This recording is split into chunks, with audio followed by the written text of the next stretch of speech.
Tertúlia. Meu boa tarde aí para todos e todas. Hoje é dia 29 de maio de 2013, quarta-feira. O verbete é de número 2672. Ele tem 7 páginas, 50 elogios e 10 máximas. O tema é paracompreensibilidade interassistencial. A especialidade é interassistenciologia. Quem redigiu o verbete é o nosso professor Leonardo, que está ali muito bem acompanhado. Uma infraestrutura, não é isso? Definição. A paracompreensibilidade interassistencial é a qualidade ou capacidade de percepção, compreensão e atuação cosmoética da consciência lúcida parapsíquica perante o momento evolutivo das demais consciências e do planeta, sem manifestar qualquer fator de desequilíbrio. A autopensionização traforista, a autopensenidade acolhedora. O ato de pensionizar cosmoeticamente perante as imaturidades alheias. A acalmia perante quaisquer manifestações conscienciais. A ausência de preconceitos, a ausência de arrogância, a ausência de ansiedade. O ato de saber escutar a real necessidade do assistido. A compreensão dos limites da assistência. A hierarquia aceita sem melindres. A anticonflitividade. A impacto-terapia, a criatividade ampliando as possibilidades interassistenciais. O mental soma superentendendo até mesmo a TACOM quando necessário. A paracompreensibilidade interassistencial e a autovivência do estado vibracional profilático. O amparo de função, a sinalética energética e parapsíquica pessoal. Os acoplamentos, as assins, a soltura do energossoma, a clarividência, o ato de saber ouvir o amparador extrafísico, os extrapolacionismos parapsíquicos, a liberação intencional, sem medo, das energias conscienciais através da vontade, favorecendo a interassistência, a compreensão dos efeitos da multidimensionalidade e da multiexistencialidade nos complexos intrincamentos conscienciais e sociais. Na argumentologia, nós temos o tópico da caracterologia com 20 personalidades mal compreendidas ao longo do tempo. Isso aí é uma coisa para a pessoa pensar, são 20 itens. Tem também o tópico dos propulsores, com 10 ações cosmoéticas passíveis de serem aplicadas a partir da vontade pessoal, demonstrando inteligência evolutiva e favorecendo o desenvolvimento da paracompreensibilidade interassistencial. Tem também a tabelologia, com 15 polaridades antagônicas dispostas na ordem alfabética entre realidades patológicas e sadias, envolvendo a paracompreensibilidade interassistencial, possíveis de serem examinadas no dia a dia. Então, de um lado tem paracompreensibilidade, do outro tem incompreensibilidade. Agora, tem ainda o tópico da autopesquisologia, com 20 questões, visando contribuir para a avaliação da realidade paracompreensiva pessoal, considerando não ser possível melhorar o nível de assistência sem melhorar o nível de paracompreensibilidade. Vale a pena ver esses 20 itens aí também. Agora, na remissologia, são 15 verbetes, nós destacamos 5. Assistenciologia, grupo kármica, categoria da mini-peça interassistencial. Compreensibilidade, jejunice parapsíquica, poder da fraternidade. Frase enfática.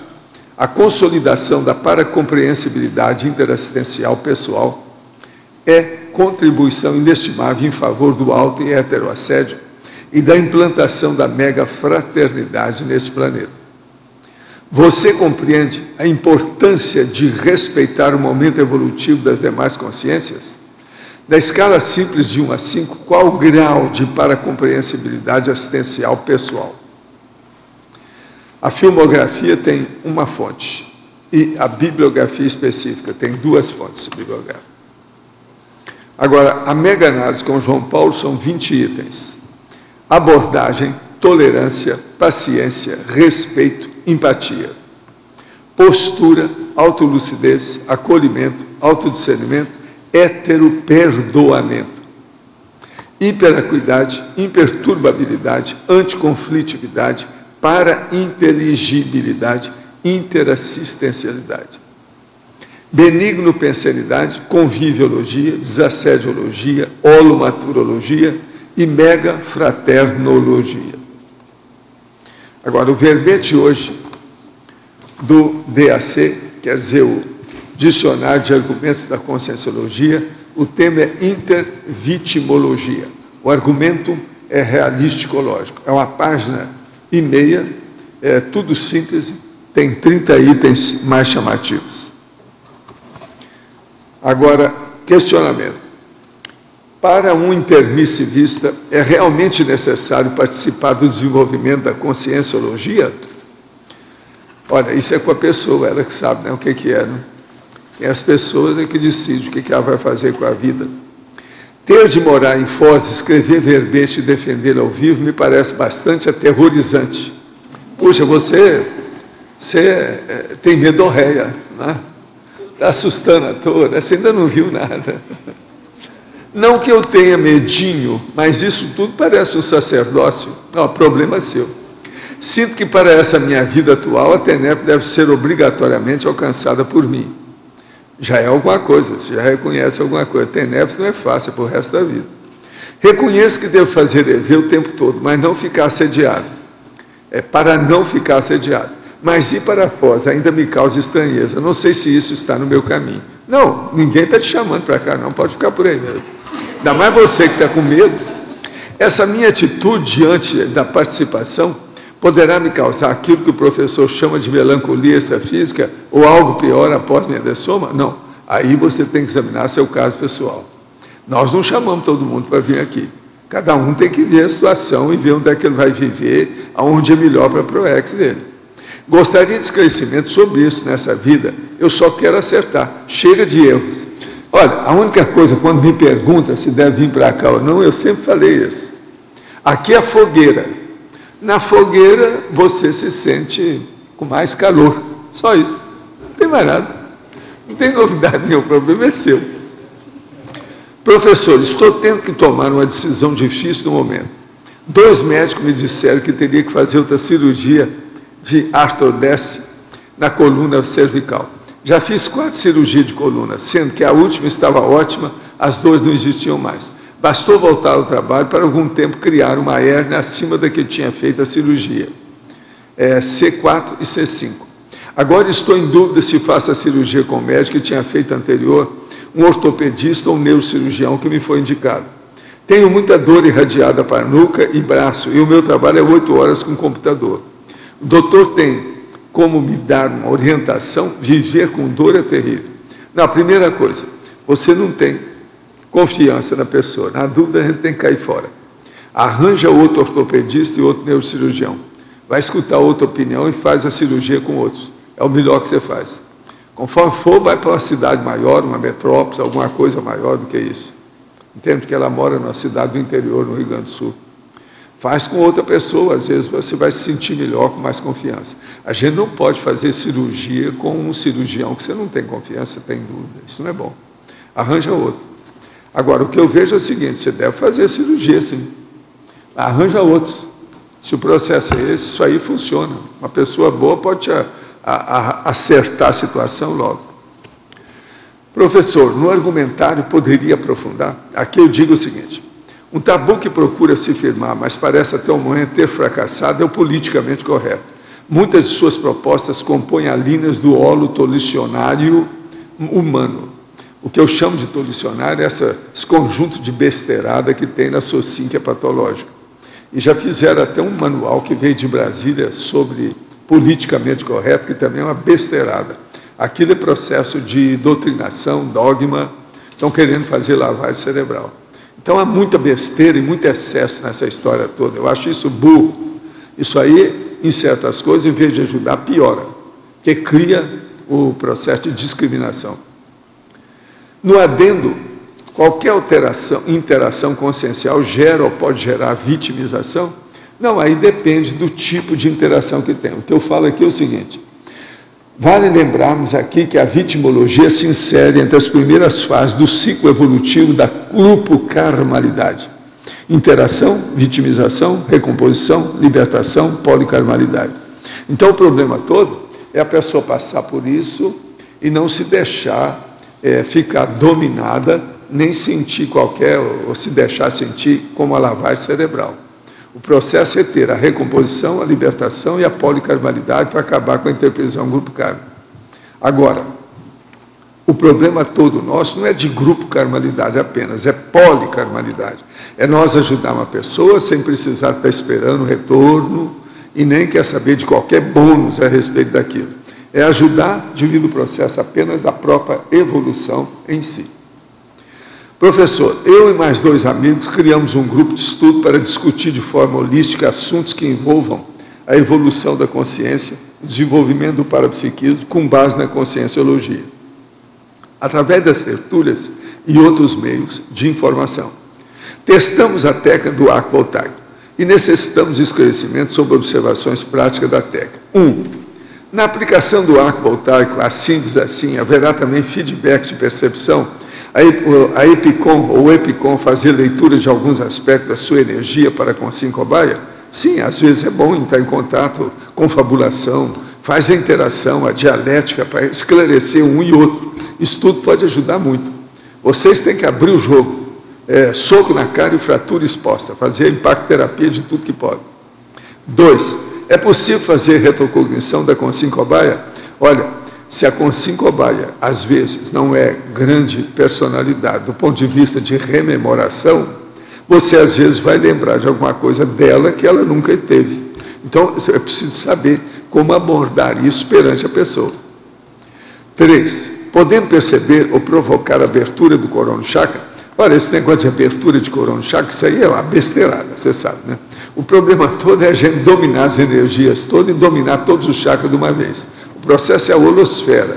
O problema aí é a energossomática, cuidar de tudo. Se você quer saber de mais detalhes, vai estudar acupuntura, que você vai ver como é que são os meridianos, aquilo, isso tudo funciona. Mas isso tudo é coisa secundária. Porque o que interessa no problema aí que você está estudando, que é a técnica do arco voltaico, é você matar mosquito com bomba atômica. É tudo fazer por atacado. Nada de fazer coisinha pequenininha só. É fazer grandona. Então, fazer o tsunami de energia para ajudar a pessoa que precisa. Isso é que é o ideal. Pensa nisso. Agora, não só abre corono chakra, não. Abre tudo em matéria do processo da pessoa, porque tira as energias que estão gravitando, principalmente no cérebro dela. Isso aí ajuda muito a pessoa com o tempo. Numa das leituras, a EPICOM relatou ver uma tiara atrás da nuca da Consincobaia com uma agulha que ia até a pineal. Pode comentar? Não, isso aí pode ser processo de alguma assistência extrafísica que está ocorrendo e a pessoa viu isso aí como o símbolo da situação que está sendo assistida.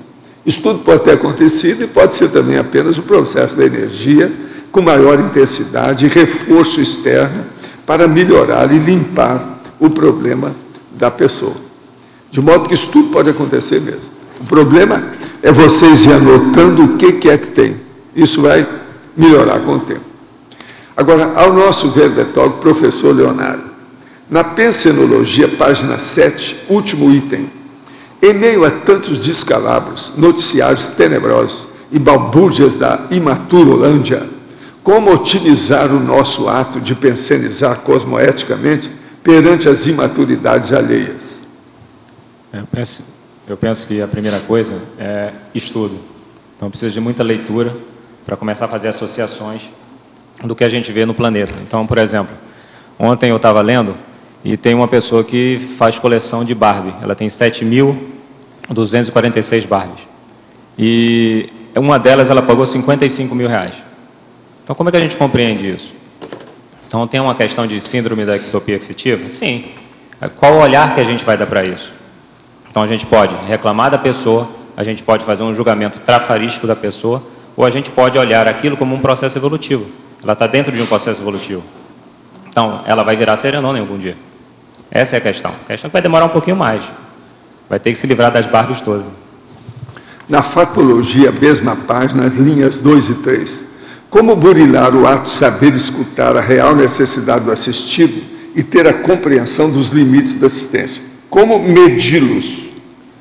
Primeiro que a gente vai errar bastante, né? Tentativa e erro. Então, a gente erra para poder acertar. Primeira coisa, muita gente, de uma forma geral, a gente tem dificuldade de parar e escutar o que o assistido realmente precisa. Então, às vezes, o assistido fala que quer comer doce. Eu trabalho com acupuntura.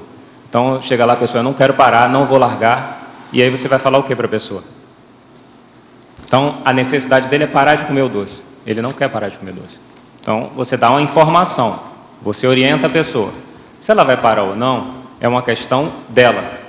A responsabilidade do profissional de saúde é dizer o que é que pode acontecer. Então, primeiro a gente escuta, a gente compreende o limite daquela pessoa. Às vezes não vale a pena falar tudo, porque a pessoa não vai compreender tudo. É o que o professor Valdo fala. Ele traz as informações de acordo com o potencial que ele vê no grupo. A pessoa já está preparada para escutar aquilo? Então, se não está preparada, não vale a pena falar. Mas sempre existe uma abordagem, uma informação mínima que seja, para ajudar a pessoa a refletir. Sempre que a gente puder gerar reflexão no outro, é melhor. Na tecnologia, página 8, poderia nos detalhar a técnica da ausência de expectativas? Essa questão muita gente tem expectativa que o outro mude. Então, todo mundo já deve ter escutado, não, vou casar com a pessoa e depois ela vai mudar, vou fazer ela mudar.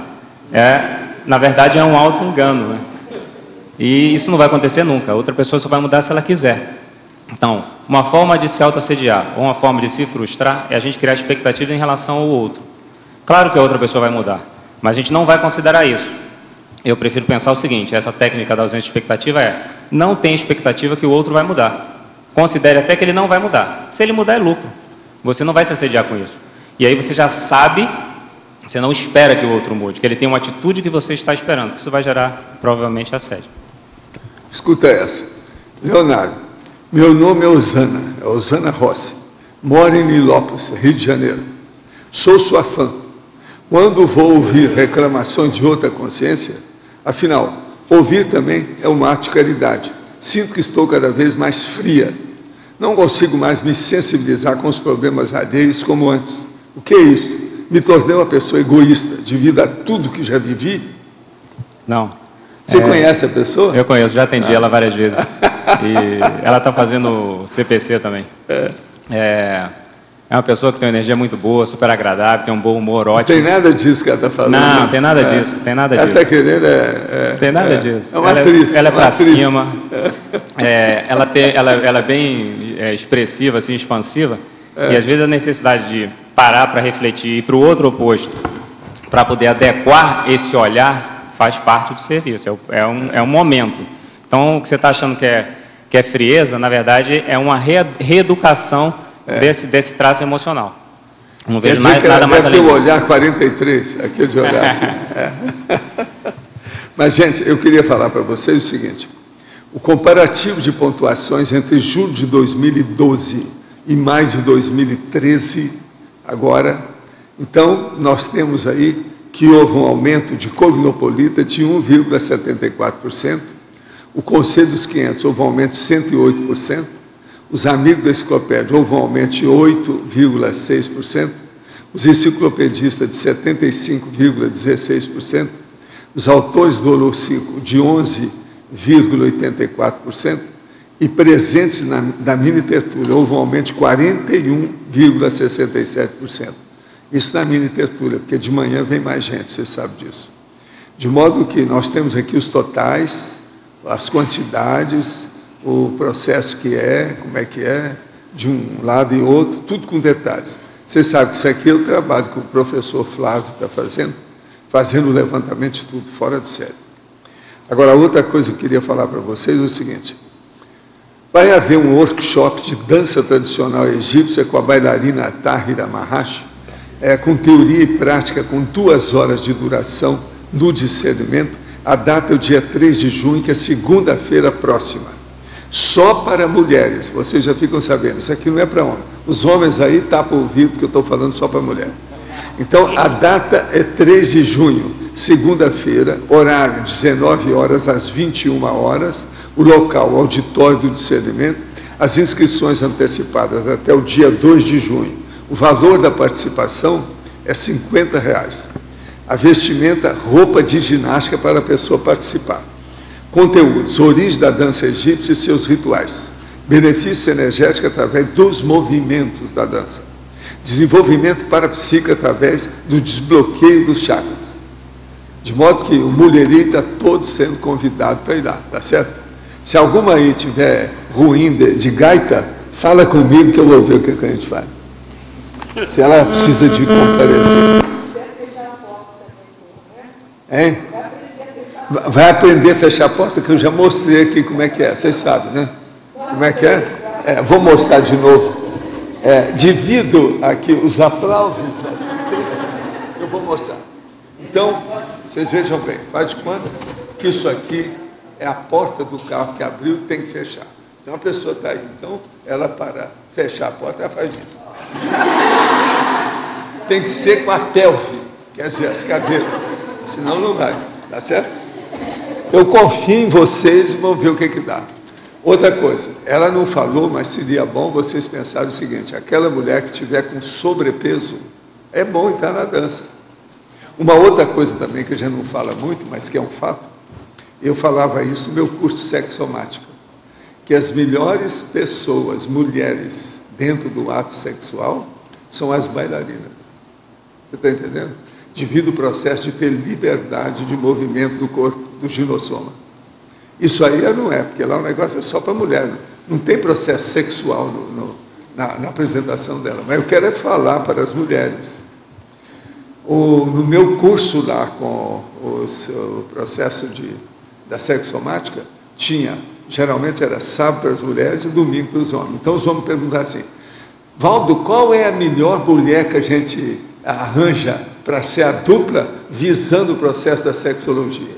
Eu falei assim: bailarina. Isso é antigo. Eu falava isso muito. Você chegou a ver algum curso meu? Você chegou a ver algum curso? Você chegou a ver. Mas eu falava isso, que é o processo da bailarina. Por quê? A bailarina, como diz lá em Goiás, ela destronca o corpo. Destronca, quer dizer, fica mais dúctil, quer dizer, movimenta mais, há mais mobilização do corpo na matéria da sexualidade. Isso aí, é lógico, que envolve. Sexo é um processo que entra adrenalina, movimentação, até a respiração da pessoa, o negócio não é fácil, entra tudo. Então, pensem bem as mulheres sobre esse caso aí, que é interessante. E a dança egípcia é muito séria, é antiga, tradicional, de alto nível, vale a pena pensar nisso. Agora, eu entrego, então, o professor Leonardo para você aí, Alino. Leonardo, na fatologia, quinta e sexta linhas, como que é a tua dosificação interassistencial? O que eu vejo aí que é importante, primeiro a questão de você fazer uma leitura do outro. Então, precisa da questão do domínio energético. Então, você vai fazer uma leitura. Dentro dessa leitura, o que é que você percebeu da pessoa? O quanto ela aguenta de informação? Porque às vezes a gente erra na dose e a gente assedia o outro. Então é importante que a gente pare para refletir e ver o quanto que a gente pode falar para a pessoa. Então, qual é a informação mínima que eu posso dar? Qual é a informação máxima? Daqui para cima, posso assediar o outro. Então é mais na prática, a gente só vai aprender isso mesmo no dia a dia. E na paradoxologia, o primeiro paradoxo aqui, o paradoxo de quanto mais compreensão se adquire, mais incompreensão se percebe à volta. O que eu vejo aí quanto mais compreensão a gente tem, mais lucidez a gente tem, mais discernimento a gente tem, mais o parapsiquismo aumentou mais, você começa a perceber mais coisas. Então você olha para a pessoa e você já faz uma leitura dela bem profunda. Então você vai começar a ver mais imaturidade. Eu botei no verbete, na mega personologia, um mega pensamento trivocabular que é: compreendamos a imaturolândia. Então no fundo a Terra está cheia de maturidade. Foi o que eu falei, por exemplo, da barba, coleção de barba. Tem um outro rapaz da América Latina, um senhor, um alemão também, que ele coleciona borboleta. Então ele tem mais de 264 mil borboletas presas lá, todas elas pelo tórax, com aquele alfinete lá. Então o que isso vai gerar de benefício para a comunidade, evolutivamente falando? Então essas imaturidades a gente tem que entender. Então, como é que a gente assiste uma pessoa dessa? Né? Então, às vezes vai ficar para a próxima vida, às vezes vai ficar para daqui a 3 vidas. Ela não tem condições de aprender ainda, de entender o processo da evolução de uma forma mais madura, mais lúcida. Colocando a questão da interassistência, da grupalidade e a responsabilidade da pessoa por trás disso. É o que eu vejo aí dessa questão. Tá, ok, obrigado. Tenho 2 perguntas, Leonardo. Se você utilizou ou utiliza na fatologia, na segunda linha, alguma técnica para essa ausência da ansiedade? E eu estou dizendo ansiedade que não é ansiedade patológica, não. Essa ansiedade nossa de estar aí apresentando um verbete e etc. e tal. Tem, por exemplo, tem umas técnicas de respiração que ajudam... Que você utiliza. Então, eu utilizo. Respiração. Então, é natural que exista uma tensão? É natural. A gente pode ficar incomodado com isso, a gente pode pensar positivamente, é um processo natural. Então, tem técnicas de respiração que ajudam a não deixar bloquear tanto o umbilical chakra, por exemplo. Isso ajuda a respiração e ajuda você não ficar gaguejando, você ficar bloqueando o laringochakra. Então, é uma coisa que é útil. Outra coisa se você está fazendo exercício físico e você está ajudando a circular a energia no corpo, você contribui para evitar a ansiedade. Então, você tem a capacidade fisiológica, ela está mais preparada para isso. Uma outra coisa que eu acho importante, que às vezes eu faço, planejamento na noite anterior. Então, você planeja tudo que você vai fazer. Porque você acorda e a ideia é que você não corra, que você não gere ansiedade. Então, planeja. Vou chegar aqui 1 hora antes e vou sentar aqui e vou ficar sentado. Então, vou respirar, você vai fazer em detalhes aquilo. Eu uso muito isso no dia a dia. Então, eu tenho um padrão de ansiedade. Então, no dia a dia, eu faço planejamento na noite anterior e tento colocar intervalos, às vezes de meia hora, 1 hora. Às vezes eu boto muitas coisas para fazer. Eu já aprendi isso. Então, botou mais de 20 coisas, tira pelo menos mais 10. E aí você vai fazer menos coisas naquele dia. Bota a prioridade, isso vai ajudar o megafoco. Né? E dentro da efeitologia, quais os efeitos dessa paracompreensibilidade para você? Porque a gente vê os efeitos acontecendo em nós quando trabalhamos um tema. Quais os efeitos que aconteceu no professor Leonardo desse tema aí? É o primeiro que você falou? Quais os efeitos da efeitologia? Quais os efeitos, não que estão escritos aqui, mas que aconteceram com você com esse estudo desse tema? Esse tema, na verdade, ele vem corroborar uma mudança. Então, quando eu entrei na Conscienciologia, eu tinha um padrão de agressividade e belicismo alto. E isso me gerou algumas interprisões, vamos dizer. E ao longo do tempo eu fui limpando isso. Então, no voluntariado, teve questões com pessoas específicas dentro do voluntariado. Então, procurei estudar, comecei a ter NEPs, comecei a fazer várias coisas para me ajudar a tentar ficar um pouco mais lúcido. E aí, com o tempo, reencontrei as pessoas que tinham, pelo menos uma delas, pedir desculpa. Então, a gente tem que ir se superando. Se você compreendeu, mesmo que você, na época, em relação ao conforto, o conteúdo não estava errado do que eu estava falando, mas a forma estava completamente inadequada. Então, você encontra a pessoa, pede desculpa e bola para frente. Não vai ficar se lamentando porque errou. Entende? Não vai ficar se lamentando porque ou ficar se culpando. Na verdade, vai gerar uma estagnação evolutiva, se você ficar ruminando uma culpa. Errou, faz parte do serviço, pede desculpa e vai embora. Uma coisa interessante que aconteceu na semana anterior, antes de eu vir para cá.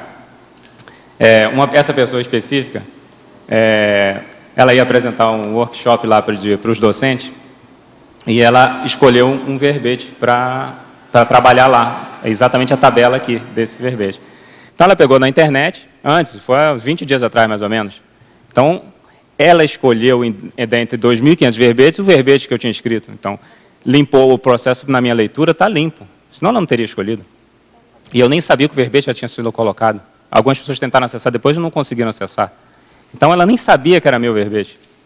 Então, isso foi bem interessante. Também chancela aí um estímulo na minha leitura. Uma compreensão que os amparadores estavam dando ali um ok para mim, para poder estar aqui mais tranquilo, entende? Foi a minha leitura aí. Então, esse processo vem não crescendo. Ainda falta melhorar muito isso aqui? Falta. Então, isso aqui é um pouquinho que eu estou compreendendo alguma coisa. Professor Leonardo, Seguinte, você falou aí sobre a questão da beligerância, né? Eu imagino que tem um grau de impulsividade também nesse seu processo aí, ou pelo menos tinha. Como é que você fez para superar isso aí? Não, isso aí a gente está superando ainda, né? Eu botei lá na página 11, na tabela, eu botei lá, impulsividade, item 12, reflexão e impulsividade. Então a ideia é, não tem como a gente superar a impulsividade se a gente não parar para refletir.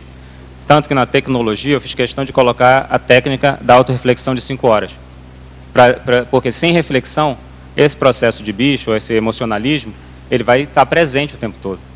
E a qualquer momento a gente pode perder a cabeça. Então a ideia é muita reflexão, muito estudo, curso e reflexão de novo, prática, escrita, tudo que você puder para ir estimulando, ajudando a amadurecer mais o mental soma, melhor. Isso vai ajudar a sair da condição de bicho para uma condição de uma expressão humana mais lúcida, mais saudável. Tá, ok. Deixa eu fazer outra pergunta aqui em relação a isso. Refletir leva tempo, né? E você colocou aqui, por exemplo, na fatologia, saber aguardar um momento oportuno. Mas aí o momento oportuno chega e você, como uma pessoa muito impulsiva, você precisa refletir sobre como agir melhor. E aí o momento oportuno pode acabar passando porque você demorou para refletir.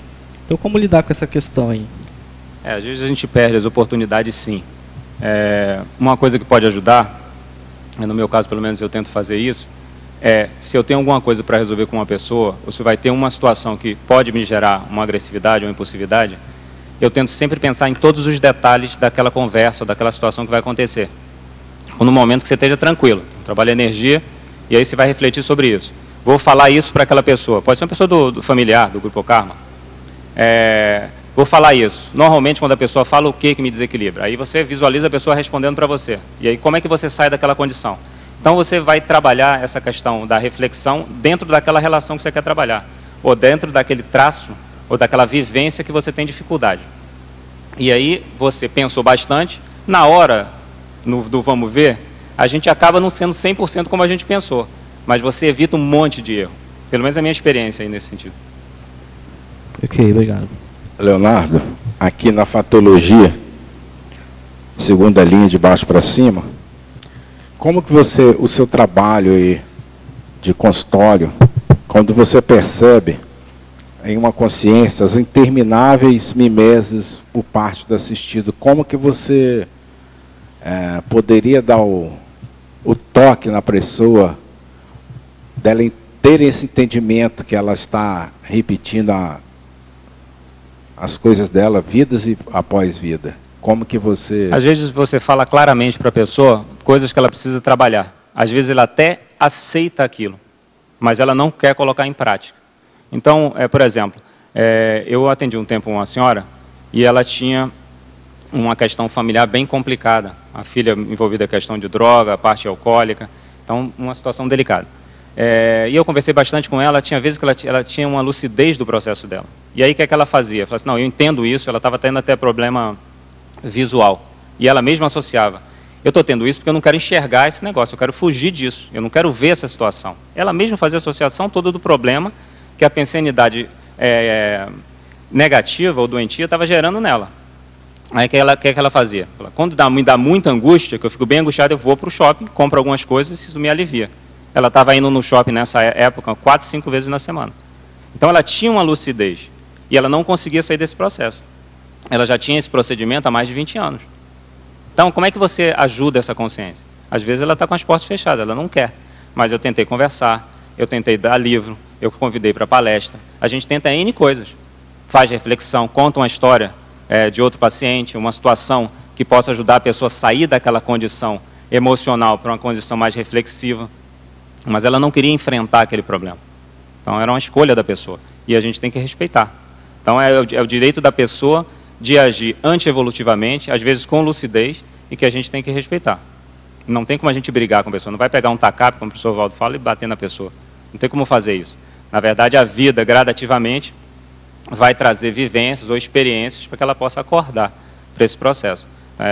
Porque eu vejo que nesse processo de paracompreensibilidade, ela vai aumentando através das vivências que a gente vai tendo. E, normalmente, a gente não escolhe a crise de crescimento por lucidez.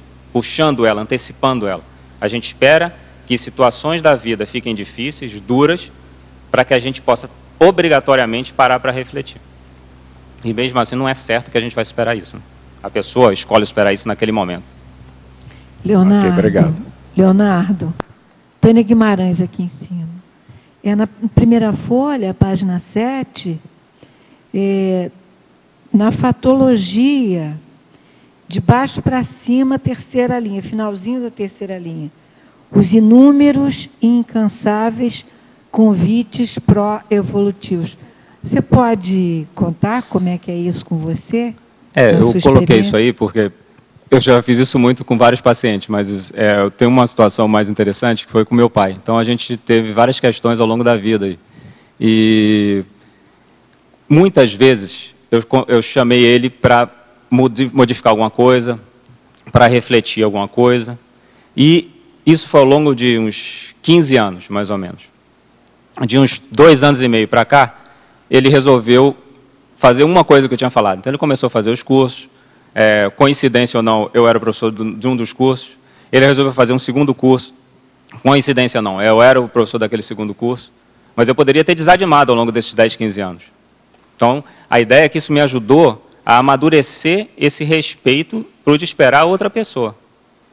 Ele poderia não ter acordado nesse processo. Ele poderia não querer refletir sobre isso. Mas ele aceitou o convite, depois de muitos, e a interação melhora bastante. Várias situações multidimensionais aconteceram com ele, que ele mesmo captou. Então, ele está escutando agora isso. Então, isso foi super positivo. Várias reconciliações foram feitas a partir da decisão dele de fazer o curso. A decisão foi dele, eu só fiz um convite. O que eu acho que é importante muita gente fica frustrado porque o pai, a mãe, ou algum colega, ou a dupla, não quer chegar na conscienciologia. Então, quais são as interprisões que a gente tem com aquela pessoa? Então, a gente quem está mais lúcido, tem que ter mais compreensão. Se você está cobrando do outro excessivamente, eu coloquei isso no verbete também, muita gente fica cobrando excessivamente dos outros. Então, por exemplo, uma situação corriqueira que todo mundo já deve ter escutado em algum momento.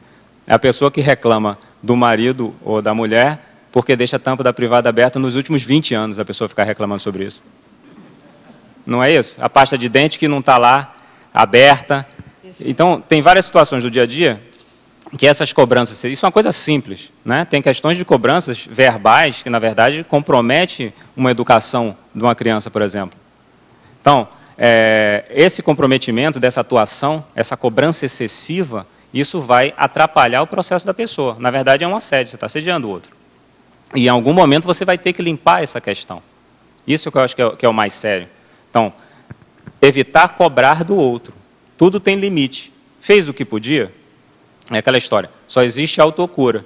A pessoa decide o momento que ela quer modificar uma postura, ou um pensamento, ou uma atuação, ou um comportamento dela. A gente só pode dar informação. Eu botei um item. Para a gente ser na fatologia. Por exemplo, no item, na 4ª linha. A criatividade ampliando as possibilidades interassistenciais. Você já fez tudo o que podia para ajudar aquela consciência? Você já fez tudo o que podia para puxar aquela consciência para a lucidez? O professor Valdo estava falando hoje de manhã. Já deu um livro para a consciência? Já chamou para ver um filme? Já conversou? Ou saiu para fazer um passeio, para surgir uma oportunidade ali de atuação? Então, o que a gente faz? Como que você está usando essa criatividade em prol da interassistência ao outro? Em prol de aumentar a sua compreensão? Então, isso eu acho que é importante. Então, fazer o melhor que a gente pode. Porque senão depois a gente fica lamentando. Poderia ter feito isso e não fiz. Então, isso que eu acho que é o mais sério. Faça tudo o que pode, mesmo que porque o erro vai trazer alguma experiência. E você tem certeza, depois você fez o melhor que você podia, dentro da sua compreensão naquele momento. Então, se você já evoluiu depois, em outro momento você tem mais lucidez. Leonardo, muito obrigada. Qual é a sua profissão? Porque você fala tanto nos seus clientes. Eu sou acupunturista, dou aula de acupuntura, sou psicólogo e sou farmacêutico. Mas trabalho hoje com acupuntura e dando aula de acupuntura. Ah, você é colega, né? Eu também sou farmacêutica. Então, somos colegas. Somos colegas. Muito obrigada. Hein?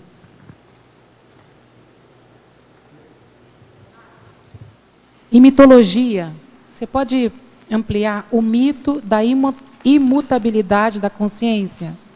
Essa questão ninguém vai ficar numa condição negativa ou de imaturidade ao longo eternamente. Isso não existe. Então, a pessoa vai chegar a um ponto de se tornar consciência livre? É lógico. Aquele senhor lá nos Estados Unidos que deixou as 3 mulheres presas durante 10 anos, ele em algum momento vai se tornar consciência livre. O que eu acho que muita gente, eu vi muitos comentários negativos contra o rapaz, contra o senhor lá, que realmente precisa colocar ele na pena de morte, ele tem que morrer, que não serve para nada, para a sociedade. Então, isso me indica que o nível de compreensão daquela pessoa, diante da doença que aquela consciência apresenta, é séria, ela não está entendendo o processo. Então, eu prefiro dizer o seguinte: se está com dificuldade com uma consciência, seja ela qual for, se coloque como amparador dela. Então, se você for amparador daquela consciência, você vai continuar falando mal dela? Você vai continuar pensenizando mal dela? Não vai poder ser possível. Você vai ter que mudar a conduta íntima ou o pensamento em relação àquela pessoa. Então, vamos se colocar como amparadores em qualquer condição que a gente esteja, que a gente para de pensenizar contra a pessoa, seja quem for. Eu acho que o amparador dessa pessoa deve fazer uma força danada para não ser transmigrado. O que vocês acham?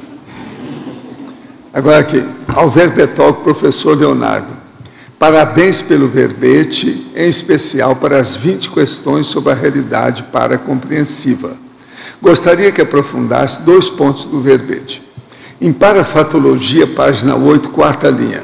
A liberação intencional, sem medo, das energias conscienciais através da vontade, favorecendo a assistência, a interassistência.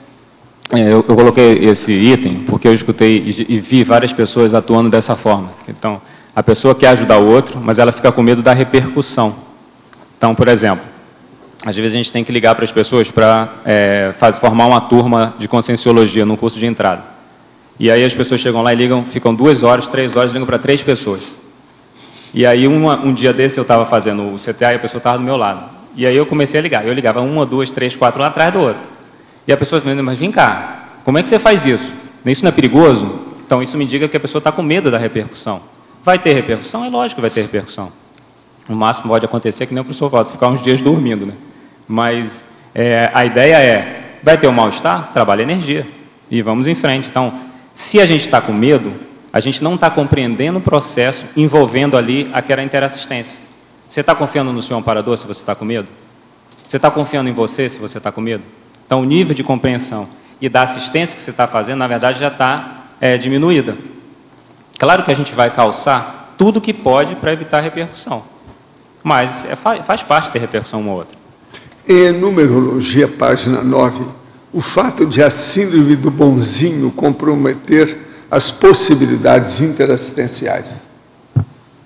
Esse daí eu associo também, na mesma página em cima, é o fato de a omissão deficitária comprometer as possibilidades interassistenciais. O problema do bonzinho é que ele é omisso muitas vezes. Ele não diz não quando ele precisa dizer. Então, às vezes ele silencia, às vezes ele se cala, e isso compromete a assistência. Então, dentro da condição que a gente está no planeta, ou dentro dos grupos, a gente precisa dizer muito mais não do que sim. Então, se ele tem dificuldade nisso, é importante que ele invista o máximo em superar essa condição da síndrome do bonzinho. É importante dele aprender a dizer não. É importante aprender a se posicionar dentro de determinada condição. Mesmo que trema, fique vermelho, gagueje, ok, faz parte. Depois de 50, 100 vezes, a pessoa fica bem. Professor Leonardo, em Fatologia, página 7, 1ª linha, acalmia perante quaisquer manifestações conscienciais. Ontem, quando fui deitar, senti uma atmosfera estranha no quarto. Depois de um tempo, essa sensação piorou e entrei em estado vibracional espontaneamente. Sentia medo, mas fui em frente. Estou na Conscienciologia há 8 meses e faço muitos exercícios de energia, mas ontem me senti vulnerável. Comecei a pensar com muita vontade que temos cosmoética e que seja feito aquilo que seja para o bem de todos. Repetia muitas vezes e tudo se acalmou. Qual seria uma outra conduta? Poderia me ajudar? Que tinha que ser feito. O resultado aí deixou claro que você trabalhou as energias, e na minha leitura tinha amparo aí, e você superou o processo. Às vezes a gente fica com uma angústia ou com medo de alguma coisa, sim, mas você foi em frente, é o que você falou aí. Fui em frente, dei conta, E eu acho que é isso, está trabalhando as energias e aí em frente. Você já fez algum curso? Está investindo? Como é que é isso? De repente, trabalhar nisso, passar a blindar o quarto também antes de dormir, pode ajudar. Professor, faço EV, exteriorização de energia, umas 15 vezes por dia. A maior parte delas no quarto de dormir, que é também o ateliê de trabalho. Seria essa uma situação prejudicial para mim, que não faço TENEPS e meu companheiro? De que maneira devo me organizar? Não, isso aí não quer dizer que está influindo nos seus processos. Depende tudo da sua intenção e do que você está fazendo. Uma coisa pode ajudar a outra, depende do que é. Agora, às vezes, é interessante quando a pessoa tem uma casa maior, um apartamento mais amplo, ela separar cada coisa para fazer com objetivos específicos, especializados. Professor, estou estudando o manual da TENEPS. Pelo que entendi, só deve fazer TENEPS quem tem vida sexual ativa, certo? Sim, de preferência, né? Sou casada há 38 anos. Desde que meu marido sofreu um acidente e perdeu a perna esquerda, não consegui mais ter relações normais, só durante os 5 anos após. Depois disso, ele se tornou impotente. Não tem mais ereção, só através de masturbação que nós aliviamos. Já foi ao médico, que disse ser coisa da cabeça, que ele não tem nada. Tomou Viagra e passou mal. Hoje ele está com 68 anos. Quando aconteceu o acidente, tinha 45 anos. Mas ele é uma pessoa bem-humorada, de bem com a vida, trabalha muito. Não poderei fazer TENEPS por não ter vida sexual normal? Estou com 64 anos. Assisto sempre as tertúlias e gosto muito. Sempre ensina coisas novas. Não, a primeira coisa é o seguinte: esquece o processo de sexo e pensa só na assistência e entra na TENEPS. Vai em frente. Os amparadores vão entender o seu caso, que é drástico, difícil, trágico até. Entende? Vão em frente, vai em frente. Agora, ó, olha bem o que é a TENEPS, que é um compromisso para o resto da vida, tá certo? Professor, sou psiquiatra e atendo em muitos municípios aqui onde eu moro. Atendo muita gente de graça. Me acho tecnicamente bem, capaz e muito ético no que faço. Um dos hospitais que atendo fica em uma unidade de 5.000 habitantes. Um colega meu, também psiquiatra, de ética duvidosa e formação precária, deu um jeito de também atender nesse local sem fazer qualquer contato comigo. Senti-me até certo ponto traído pelo hospital. Diz que a população do local é pequena e já atendo faz certo tempo nessa instituição. O que passei a fazer foi aumentar o número de atendimentos para tentar, de certa maneira, barrar esse meu colega. O que o senhor acha? Fiz correto ou deveria baixar a cabeça e aceitar a situação? Olha aqui, você atende muitos municípios. Que tal você ceder esse município para esse cara? Você está fazendo competição. Isso não é bom, não. Em matéria de profissão é besteira. Eu acho que você está para trás. Seja cosmoético e não anticosmoético. Então, se você atende muitos municípios, foi a primeira coisa que você falou lá, ó, sou psiquiatra e atendo em muitos municípios aqui onde moro. Dá esse município para ele tomar conta, vamos ver o que é que faz. É a vida. Explica isso para o povo. Outra aqui, no DAC, página 105, em enunciado, comente, por favor, o item tabuismologia. O caso todo aqui é o seguinte, você vai ver que nós estamos aqui com o processo da intervitimologia. A vitimologia, quando atuando intencionalmente, cria tabus. Por exemplo, Jesus Cristo gerou tabu vitimológico a partir da crucificação há 20 séculos. Ele, por exemplo, ele se dedicou a ser vítima do processo para chamar a atenção das coisas. Ele não enfrentou realmente aquilo que precisava. Com isso, ele se martirizou e virou um tabu de vítima. Isso aí não é uma boa coisa. Nem todas as coisas do J. Cristo são coisas positivas. Por exemplo, ele viveu na pior época de escravatura que a Terra já teve. E ele não falou nada de escravatura durante o tempo todo. Então, como é que é isso? Tem uma opção de coisa aí, então, que a gente tem que entender. E o processo da vitimologia dele é um fato. Agora, eu quero dizer para vocês aqui outra coisa. Isso aqui é o nosso jornal aqui de Foz, a Gazeta do Iguaçu. Agora, o que se passa? No dia 23, agora passado, há 6 dias, foi publicada aí a Associação de Moradores do Bairro Cognox, é a chamada AMAC, Assembleia Geral. É um edital de convocação. Então, aqui está sendo convocado para, pela presente, convocar os senhores proprietários de lotes, imóveis em geral e moradores do bairro Cognópolis para a Assembleia Geral a ser realizada no dia 23 de junho, quer dizer, no próximo mês. É um domingo, às 16 horas, em primeira convocação, com qualquer número de presentes, na Avenida Felipe Vancher, 5100, que é no bairro Cognópolis, em Foz do Iguaçu, a fim de deliberarem sob a seguinte ordem do dia: eleição da presidência, diretoria e conselheiros. 2. Definição da data para a próxima reunião da associação. Isso, então, foi editado aqui no dia 22 de maio e publicado no dia 23. Agora, a sua ausência significa concordância com o que for definido. De modo que o ideal é as pessoas comparecerem. Lembre-se do Conselho dos 500, essa situação toda, que é muito interessante. A Associação de Moradores tem relação com essa turma. De modo que nós estamos convocando para chamar a atenção. Só para lembrar, nesse dia 23, que vai ser essa convocação da AMAC, às 15 horas será a Assembleia do Conselho dos 500. Pois é, uma coisa então, uma hora antes vai ter o Conselho dos 500. Às 16, a Assembleia para a eleição da nova diretoria. Então, é muito importante a presença de todos.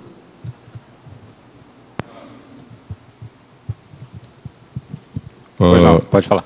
Na página 9, trinomiologia, o último trinômio, eu queria que você expandisse um pouco, principalmente no escuta técnica. O que seria uma escuta técnica? O trinômio seria observação acurada, escuta técnica, intervenção precisa. A minha leitura é a seguinte: a pessoa, quando ela está... Primeira observação acurada, você capta um monte de informação em relação à pessoa. Então, por exemplo, a pessoa está andando, você observa a postura dela, você observa se ela tem um problema em determinado órgão, às vezes só com o andar da pessoa. Certo? Não estou nem falando do parapsiquismo aí. Então, a pessoa sentou na sua frente. Ela sentou como? Ela cruzou a perna? Ela balançou a perna? Qual é a cor do rosto dela? A orelha, qual o tamanho? Então, você vai olhando coisas, tudo tem significado. Ela não tem aqueles traços de graça. A partir disso, você vai fazer uma escuta da pessoa. E nessa escuta, você vai confirmar várias coisas que você tinha observado. Então, na escuta, a pessoa, querendo ou não, ela entrega alguma coisa. Ela demonstra quem ela é. Às vezes é um ato falho, às vezes é uma colocação, às vezes é a palavra que ela utilizou para explicitar alguma coisa. Então, você vai captar uma informação da pessoa. Essa informação, ela pode até estar passando ali uma coisa de outra vida dela, com uma palavra apenas que ela usou. Então, isso tudo pode estar ajudando você a fechar um diagnóstico em relação àquela pessoa. Então, se você fecha um diagnóstico, observou adequadamente, escutou, não com ouvido só intrafísico, com os para-ouvidos também, você tem condições de dar uma informação melhor, ou de fazer uma assistência melhor, mais assertiva. E aí vem a questão da intervenção precisa. Então, essa intervenção precisa, ela é consequência das leituras e da observação que você fez anteriormente.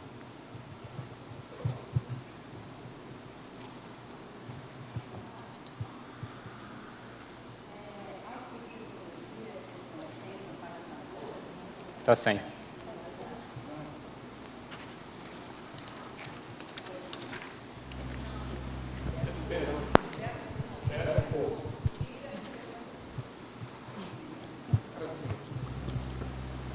Deu?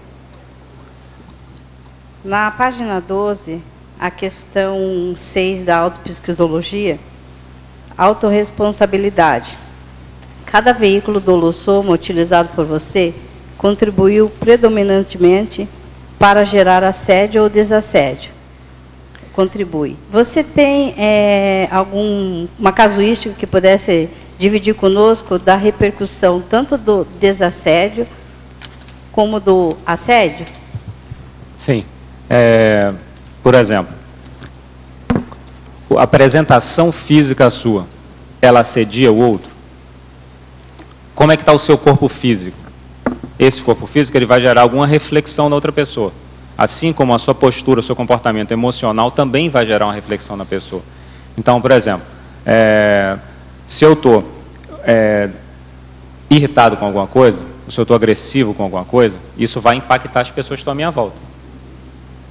Às vezes eu posso até estar em silêncio, as pessoas podem estar percebendo ali, eu estou contaminando aquele ambiente. Então, eu vou impactar as pessoas negativamente, eu estou assediando as pessoas. Se eu explicito aquela agressividade, esse impacto é maior. Então, esse traço do holossoma na questão do psicossoma agredindo o outro é uma forma de você estar assediando o outro. Às vezes você está em silêncio, as pessoas estão discutindo e você está trabalhando energia, está jogando ali, ninguém está sabendo, mas você está ajudando a desassediar aquele processo. Então, no corpo físico, uma pessoa que está, por exemplo, muitos quilos acima do peso, na verdade, ela está gerando uma pensenidade contra ela. E isso impacta o outro. A gente fica incomodada com isso, que tem dificuldade de entender. Uma pessoa que está fumando, ela está gerando reflexão no outro. Às vezes ela até irrita a outra pessoa que quer sair de perto. A pessoa gera um pato pensene contra ela. Então, a gente tem que parar para pensar o seguinte: a nossa expressão física, emocional, mental e energética, ela contribui para gerar reflexão saudável no outro, ou ela serve para dar exemplo ou reflexão negativa do que a gente deve fazer ou não? De qualquer forma, a gente está contribuindo para a reflexão do outro. Em alguns casos, desassediando, quando a gente tem um exemplo usando o holossoma de forma positiva, saudável, e de forma negativa a gente assedia o outro, ou dá a oportunidade dele compreender a nossa limitação. É como eu vejo isso. Dentro desse raciocínio aí, a mesma coisa de a gente ficar com uma atenção maior em relação ao que o outro está falando, ou seja, o próprio holossoma do outro está nos dando a informação? É nesse sentido também, essa autorresponsabilidade? É o que eu estava falando anteriormente. Se a gente estiver atento ao outro, que às vezes o outro está falando e a gente dispersou, né? Então, provavelmente todo mundo passa por isso. Então a pessoa está falando e daqui a pouco você volta e você pega a conversa no meio. Você já nem sabe o que a pessoa está falando direito, você tem que começar a prestar atenção para tentar captar alguma coisa. Então, por que essa dispersividade nesse momento? A assistência que estava para ser feita ali, ela foi perdida a oportunidade. Você perdeu uma oportunidade ali, você não escutou o que a pessoa está falando. Às vezes a pessoa falou exatamente naquele momento que você dispersou, alguma coisa importante para a abordagem. Então a ideia é, vamos dar o máximo de atenção para aquela pessoa que está precisando da assistência naquele momento, está conversando com você. Isso pode trazer N informações. Claro que quanto mais a gente está concentrado, mais a gente está atento àquilo, mais a gente vai ter informação. E se você agrega aí a questão do parapsiquismo, você vai ter mais informação ainda. E se você agrega a questão da intencionalidade sua, você vai ter um amparador te ajudando. Você quer ajudar aquela consciência, vai chegar gente para te ajudar extrafísico. E aí você vai ter mais informação ainda. Com certeza. Obrigada. Leonardo, aqui na página 9, na binomiologia, o último binômio, você fala de apreensibilidade, compreensibilidade. O que é esse binômio no tema? É exatamente o que a gente está falando aqui. Para a gente poder compreender a pessoa, a gente tem que aprender a real condição dela naquele momento. Qual o momento evolutivo dela naquela história, naquele contexto, naquele momento específico. Então, a apreensibilidade tem a ver com você aprender, com você captar, com você retirar a informação daquela pessoa. Então, qual a avaliação que você faz? Você usa o holossoma todo? Que técnica que você usa? Você está atento à escuta? Então, essa apreensibilidade, ou essa captação da informação, intrafísica e extrafísica, vai ajudar você a compreender melhor o outro. Isso vai ajudar você a entender a real condição daquela consciência e atuar melhor com a informação que você vai passar em seguida. Leonardo, então pegando o gancho exatamente dessa explicação, ali na página 12, item 11, cosmoética, você fala apenas o necessário ou carrega nas tintas? Dá uma exemplificada aí. Página 12, item 11.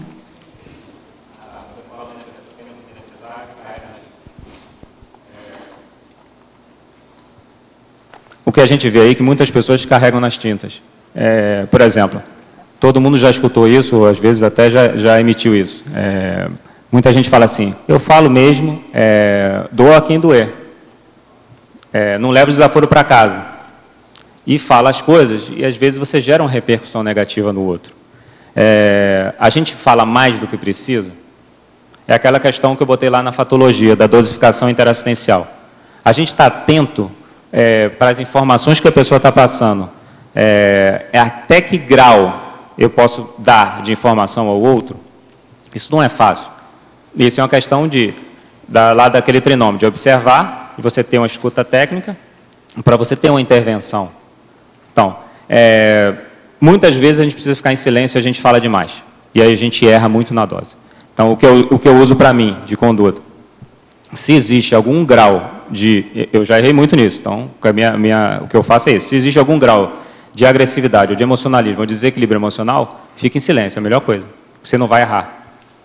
O máximo que pode acontecer é contaminar um pouco o ambiente. Mas você não vai errar e vai criar mais confusão ainda. Então, fique em silêncio, é a melhor coisa. Vai para casa, repensa, reflete, trabalha as energias, e aí depois, quando você puder, você coloca de forma equilibrada o que você queria abordar com a pessoa. Mas, Leonardo, e completando assim, será que entraria também na parte da empatia? Na pergunta seguinte, eu coloquei lá a empatia, né?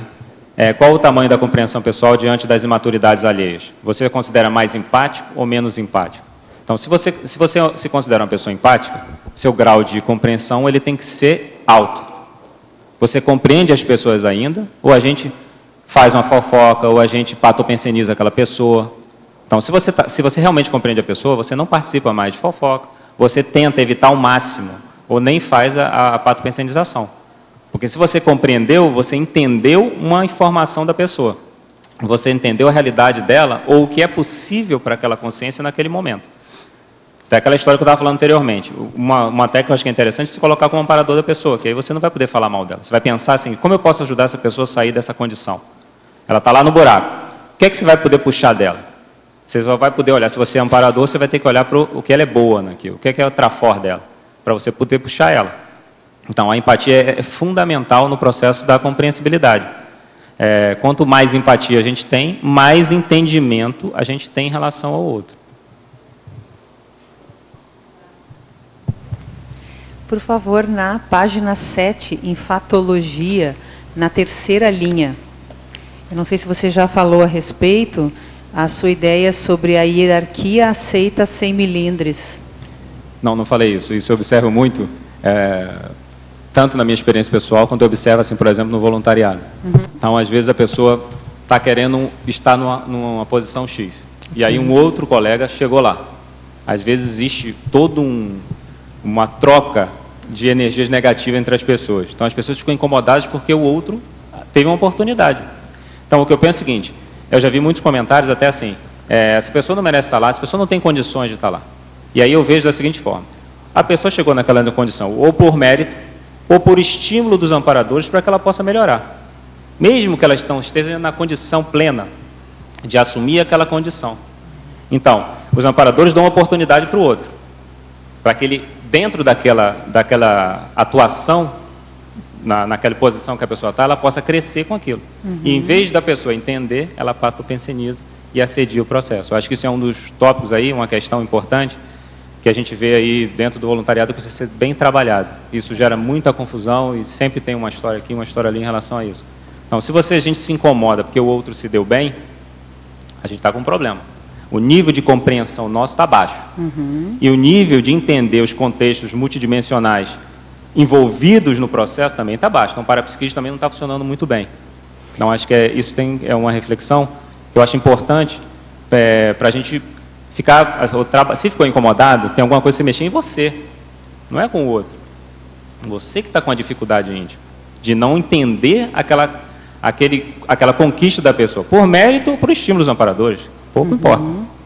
Me ocorreu agora uma ideia, você falando, que também, você falou das pessoas incomodadas, pode acontecer o fato de, quando a pessoa tem uma hierarquia maior, dentro de uma reunião, por exemplo, com 4 ou 5 pessoas, e aquela pessoa que tem uma hierarquia maior dá uma atenção a mais para A, B ou C, aquilo também pode gerar melindres ou alguma situação. Concordo plenamente. Aí eu diria o seguinte, tem uma técnica do autoenfrentamento do mal-estar. Então, se você tem um mal-estar, independente da condição que você está, tem material para você refletir. Tem alguma coisa que está faltando você compreender a mais.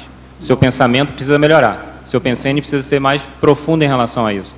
Tem que parar para refletir. Então, a pessoa que está com a dificuldade ou com o incômodo, ela que tem que trabalhar nela. E não ficar incomodado com o outro. Porque às vezes está fazendo o trabalho certo, está amparado, está tudo certo. Está tudo certo. E também na fatologia, lá embaixo, de baixo para cima, Você trouxe os locais com holopensenes estigmatizados. Você gostaria de chamar a atenção de alguns ou os que a gente conhece mais? Você pensou em alguns locais específicos? Eu coloquei isso aí porque tem muitos locais que têm uma energia muito ruim e que aconteceram coisas bem negativas socialmente. São os contextos sociais aí também que eu coloco na outra parte do verbete. A gente pode pensar naquela história da boate Kiss. Esse contexto todo aí é um local ali extremamente estigmatizado hoje em dia. Então, as pessoas colocaram todas aquelas fotos, aqueles dizeres ali, e tem uma estigmatização naquele local. Mas eu não coloquei nem por esse local, eu coloquei pensando na questão de campo de concentração. Eu tive a oportunidade uma vez de ir num campo de concentração, na Bélgica, Den Broeken, que chama. E eu entrei, e foi uma das experiências mais ricas para mim, assim. Tive um extrapolacionismo, que eu não era aquela pessoa. Eu quero estar naquela condição, mas eu não era aquela pessoa. E você começa a ver todo o contexto extrafísico, as pessoas sendo mortas, você vê, tinha muita consciência ali, e vivenciando aquele processo, dos dois lados. Tinha os guardas ali ainda. Então, dentro daquele contexto, olha o nível de desequilíbrio que tem num local que está estigmatizado. Até que ponto... Me conta, você não se sente masoquista por ter ido lá, não? Né? Não. Eu queria fazer o teste, eu queria observar o que eu sentia, Não, o teste está certo. Eu tenho uma outra... um comentário que você falou sobre isso agora. Eu lembrei de uma visita que eu fiz, corroborando o que o professor Valdo perguntou, ao Coliseu. Gente... Foi uma das experiências mais marcantes. É impactante, aquilo é assustador. Até hoje, olha quantos... O Coliseu é um pouquinho antigo, o campo de concentração é mais recente. Já está mais limpo, né? Está mais limpo. Agora, o pior é Auschwitz. Eu não vou arriscar ir lá. Eu acho que é uma experiência rica. Pode exigir da pessoa, mas eu acho que é uma experiência rica, porque dentro da minha experiência eu tive uma extrapolação bem interessante. Obrigada. Leonardo, você falou há pouco que tem que dar bastante concentração ao que você está falando, né? Eu gostaria de saber se você já mediu o tempo máximo que se fica, que você consegue ficar prestando atenção ao que se é dito, e se tem técnica para aumentar esse tempo. Não, a técnica é você parar mesmo e ficar dando atenção ao outro. O que acontece muitas vezes é que a gente, por exemplo, um exemplo mais simples, a pessoa vai fazer EV, e aí ela quer instalar 1 minuto de EV, prestando atenção naquele EV. Aí ela começa a fazer o EV. Então, muitas pessoas dispersam. Tinha vezes que eu ia fazer um EV que eu falei, só levanto daqui depois que eu fizer o EV. Eu demorava 17 minutos para conseguir fazer 1 minuto sem pensar em outra coisa. Claro que com o tempo você vai diminuindo isso, você vai controlando esse processo da dispersividade. Eu acho que é a mesma coisa em relação à pessoa. Eu nunca pensei numa técnica, mas eu tento prestar atenção ao máximo. Algumas vezes, uma boa parte das vezes eu já consigo hoje em dia, mas mesmo assim ainda disperso algumas vezes. Mas se você está pensando o que falar para a pessoa, não atrapalha a concentração? Porque você está ouvindo, de repente, o que eu vou falar para ela? Na minha experiência, por exemplo, quando eu estou atendendo um paciente na acupuntura, raramente eu não capto o que a pessoa está falando, raramente eu disperso. Mas aí eu acho que tem a atuação do amparador de função também, ajudando no processo do raciocínio, da reflexão, da atenção àquela consciência. Então, nesses momentos, é muito raro eu dispersar, muito raro. Então, por que a gente não consegue ampliar isso para todas as situações do dia a dia? Quando qualquer pessoa liga para a gente, ou a gente encontra na rua, às vezes está preocupado, agitado ou atrasado por uma situação. Se acontecer um encontro qualquer, por que aconteceu? A gente está agitado, a gente não está parando para refletir, então o nível de atenção vai ser baixo. Então, para e vamos escutar o que a pessoa está falando. Isso é aos poucos, isso aí é um aprendizado aí que a gente ainda precisa solidificar bastante. Professor, o que o senhor acha da iniciativa do governo trazer médicos espanhóis, portugueses e cubanos para trabalhar nas áreas afastadas dos grandes centros? Seria algo positivo e assistencial para populações carentes ou seria algo danoso, já que não haverá prova de qualificação para esses médicos? Eu acho que o processo de qualificação é um negócio que devia ser exigido. Por exemplo, a gente não pode confiar na medicina portuguesa e cubana, não. A espanhola já é um pouco melhor, pelas coisas que eu sei dos meus processos na Europa. Mas esses dois, como é que fica? Agora, como é que é isso? Isso teria que ser estudado mais. Acho que devia haver mais um debate público sobre esse assunto. Professor, gostaria de saber se existe alguma ligação de chakra nucal e a medula, pois no acoplamento a Consciex consegue controlar com sim. Sim, existe a medula oblongata. Vai estudar o que é isso, você vai ver onde é que tem a manifestação da interseção e conexão com o processo do corpo. Professor, tenho 21 anos e estou em semi-possessão. Tenho pressão constante na cabeça, dor na nuca quando mobilizo energia e durante algum tempo levava muito tempo a mão ao peito. Sintoma já mencionado pelo senhor. Sim, 21 anos, está perfeito isso aí. Durante minha visita ao CAEC, o senhor pessoalmente me recomendou a consciencioterapia e o EPICOM apontou a presença de 2 consciências energívoras. Atraí 2 consciências pela toxicomania e pelo vício em pornografia, ambos já abandonados, sendo este último mais recente. Estou determinado a sair dessa situação e farei a consciencioterapia em janeiro. O senhor tem alguma recomendação para que eu possa esclarecer mais rápido essas consciências?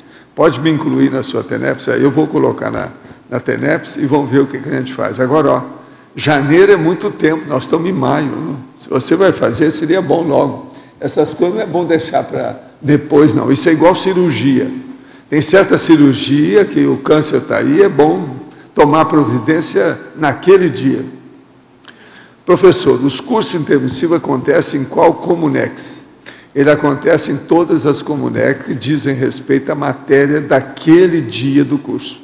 Então tem uma série delas, são vários campi, não é um campo só, são vários campi. Inclusive, nós hoje mesmo aqui, ó, na questão nossa aqui do CAEC, nós já estamos dentro, formando um campo para esses cursos intermissivos, porque está sempre cheio de consciex aqui. Qualquer um que entenda o assunto vai perceber isso. Professor, a maneira da conscienciologia ser neociência, transformando os holopensenos religiosos, científicos, sociais, no fim do século XX, poderíamos esperar que outra neociência venha trazer neoverpons, transformando ainda mais essa mesma ciência em algumas centenas de anos? Ou já teriam conquistado uma grande parte daquilo que realmente é? Não. A primeira coisa que eu acho que nós devemos caminhar para isso, que é o Estado mundial. Aí a coisa vai mudar toda. E outra coisa também, vão ter as colônias extraterrestres, esses astros próximos aí, tipo Lua, Marte. Então isso tudo vai mudar muita coisa na Terra. Vamos ver o que vai dar.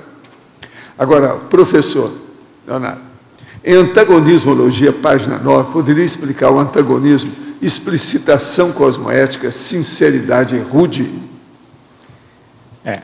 A questão da sinceridade rude aí, a pessoa já começa errando na dose. Então ela acaba agredindo o outro. Então a questão a explicitar cosmoeticamente, ou você tem uma sinceridade rude. O problema da sinceridade rude é que a pessoa sai do mental soma e ela vai para o emocional. Então ela passa a atuar com adrenalina no corpo. Então isso vai ser negativo para a pessoa que está escutando. É aquela história que eu falei anteriormente. Eu falo mesmo, doa quem doer. Então, essa sinceridade rude, às vezes, coloca outra pessoa no buraco. A ideia de botar esse antagonismo é para a gente refletir na importância da forma que a gente vai abordar o outro.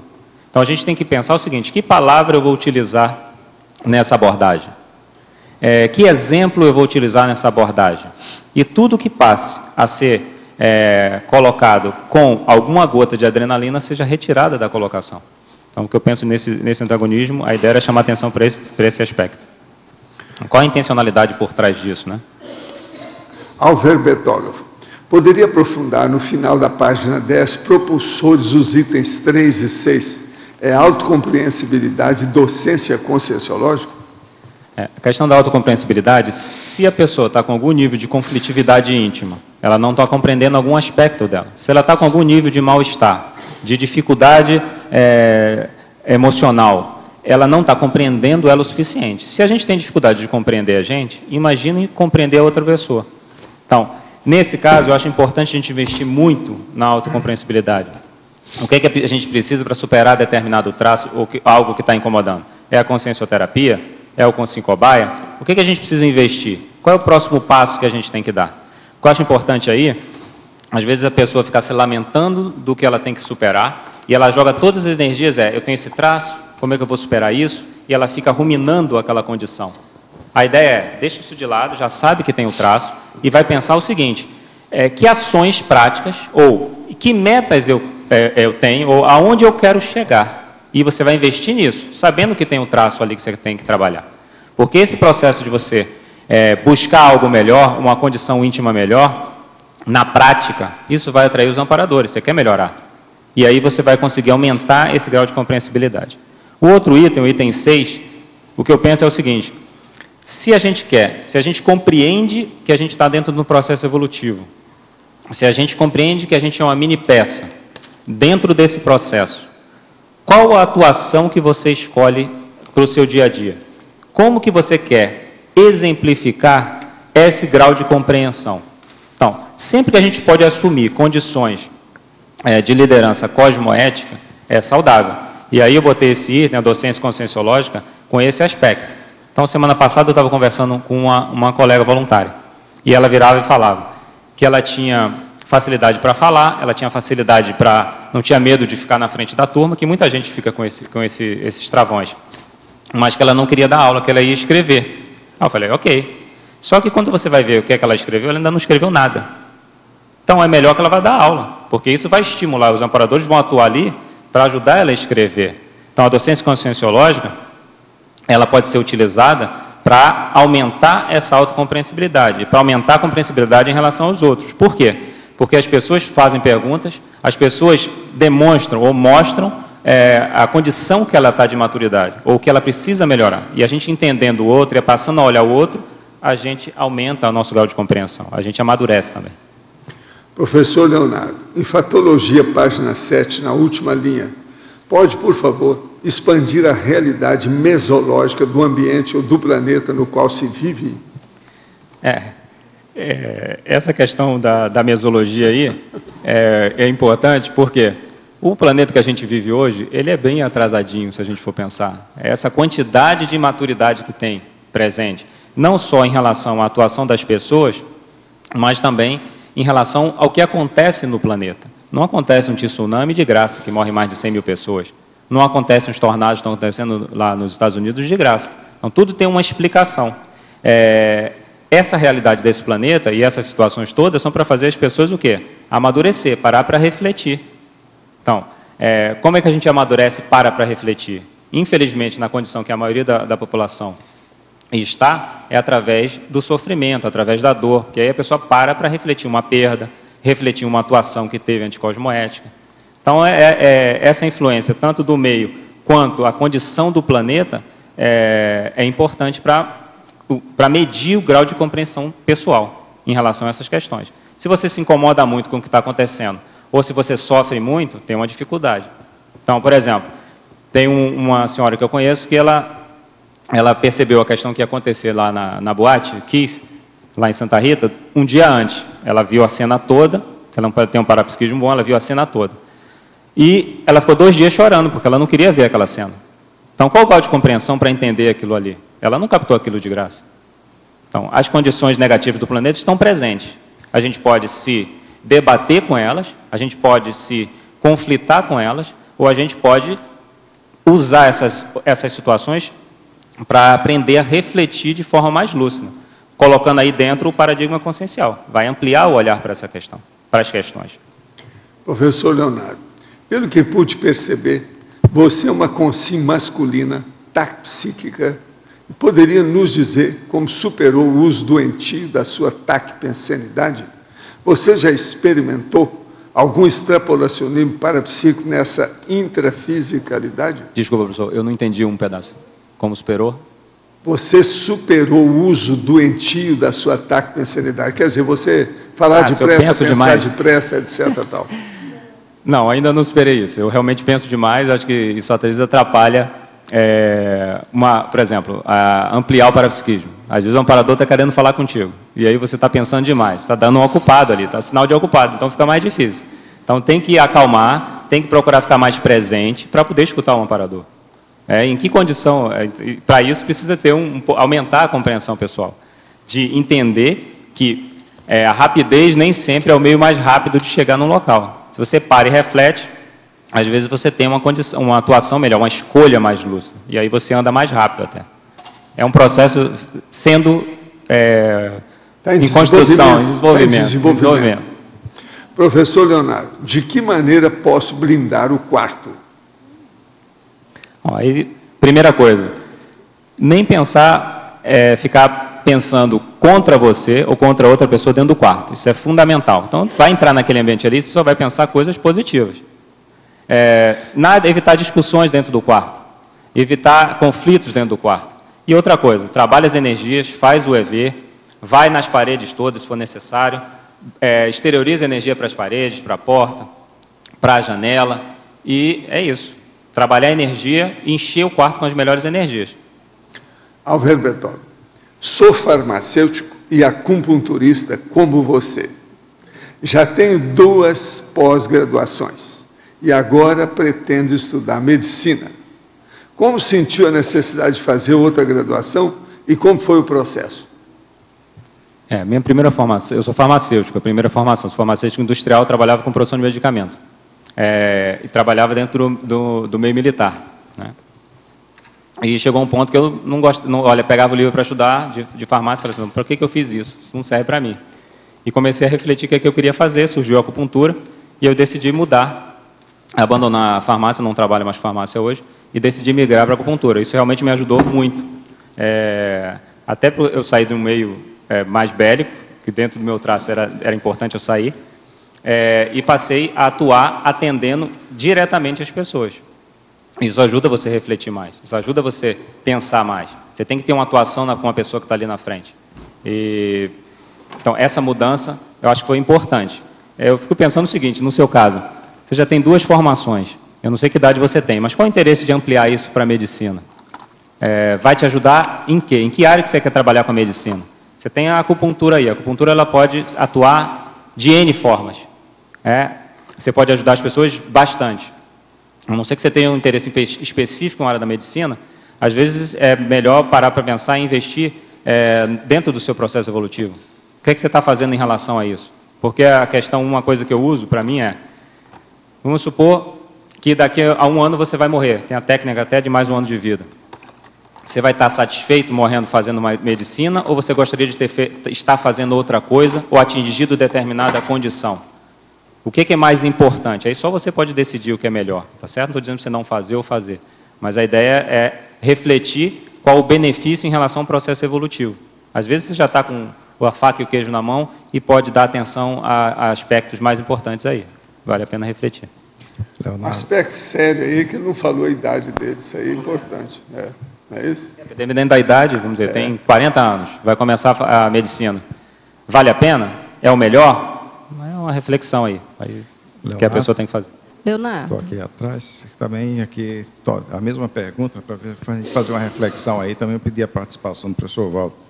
Você trouxe aí a questão do tsunami, você fez uma associação com a questão do atraso consciencial. Parece que não há vida no Sol, e o Sol também tem tempestades solares.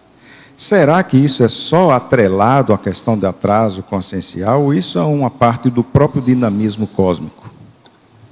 O que eu penso eu não acho que é de graça que a pessoa nasceu naquele local e passa por uma situação dessa. Como eu também acho que não é de graça a pessoa que nasce lá na Coreia do Norte e vive naquela condição de ditadura, sendo cerceada na liberdade dela.